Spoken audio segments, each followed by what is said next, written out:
In stark contrast to the utter failure that was the Wii U, Nintendo has been on a roll with their latest console, the Switch. As of January 31st, 2018, the popular hybrid gaming device sold close to 15 million units worldwide, surpassing Wii U's lifetime sales in less than a year. This had in no small part to do with Nintendo's strong lineup of exclusive titles, with Zelda Breath of the Wild and Mario Odyssey, both must-own games, releasing within Switch's launch year. There is a lot of momentum for the Switch at the moment, and it would seem as though Nintendo has no intention of letting that die down. 10 days ago, on March 8th, 2018, Nintendo live streamed a brand new episode of Nintendo Direct discussing what the publisher has in store for us this year, and suffice to say that they saved the best and most prominent announcement for last. I'm of course talking about the announcement of Super Smash Bros. For Nintendo Switch.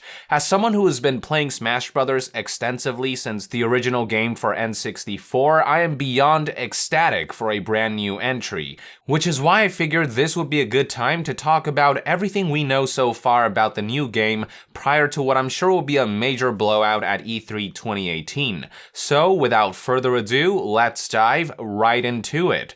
First things first, let's get the obvious out of the way. Inkling Boy and Girl from the Splatoon series have officially been confirmed as part of the roster. The trailer literally opens with the two battling it out before they receive an invitation of sorts from the silhouettes of longtime veterans standing in front of the flaming Smash Bros. Logo.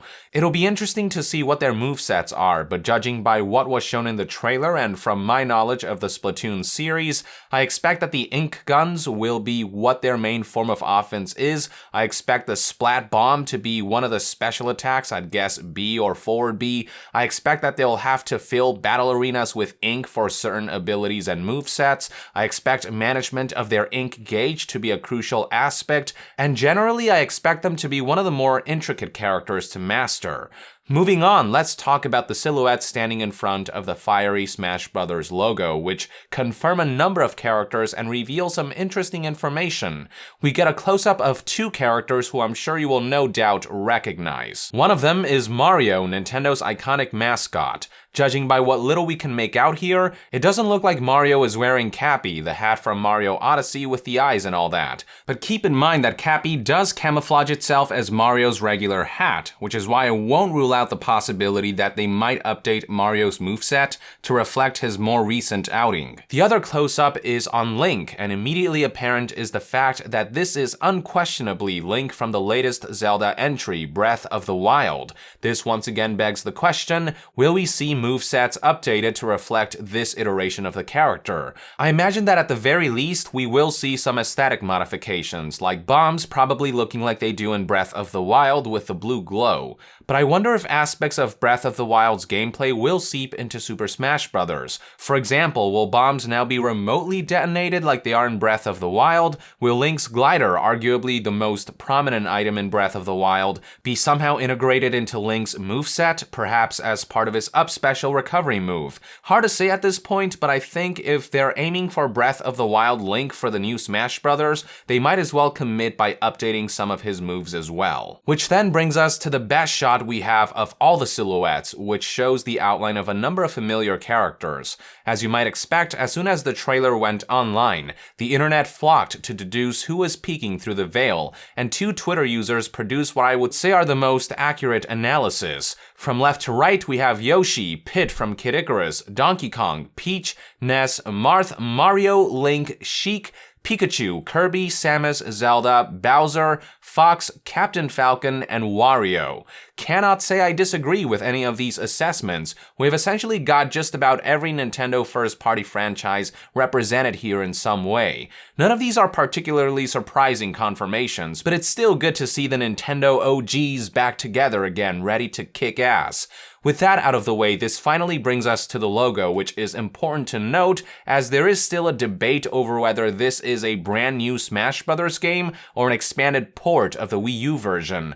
But putting the new logo side by side with the old one will reveal that they are distinct enough from one another that it's probably safe to expect that this is a brand new game. It's also worth noting that in the 2018 release window title card, we do see a label towards the bottom right corner stating Original Game by HAL Laboratory. This is important to note because Smash Bros. For Wii U was co-developed by Namco Bandai and Smash Bros. Creative director Masahiro Sakurai's own studio, Sora. This new game, on the other hand, is seemingly being developed by the team behind Smash Bros. 64, Melee, and Brawl, HAL Laboratory. I should also mention that Smash Bros. For 3DS and Wii U came out back in September 13th, 2014. By the time Smash Bros. For Switch launches, which I'm assuming will be sometime in late 2018, it will have been 4 years. That is plenty of time for the team to put together a brand new Super Smash Bros. Game. Just for reference, Smash Bros. Wii U and 3DS's development came together in a short 2.5 years. So yeah, Smash Bros. Games don't take an exorbitant amount of time to make. Between 2014 and 2018, Nintendo could definitely squeeze out one more, especially for their flagship Switch console,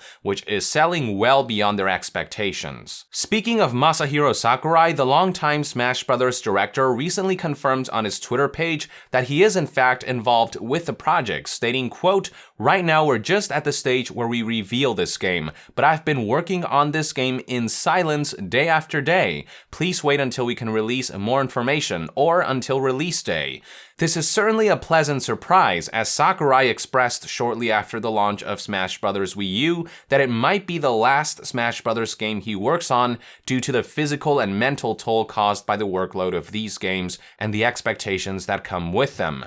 Granted, he did also add, quote, "I also have trouble picturing someone else taking my place and providing all this value-added content without me." So, in the end, it looks like he couldn't resist the allure of helming another entry in the series and the temptation of returning to what is essentially his baby.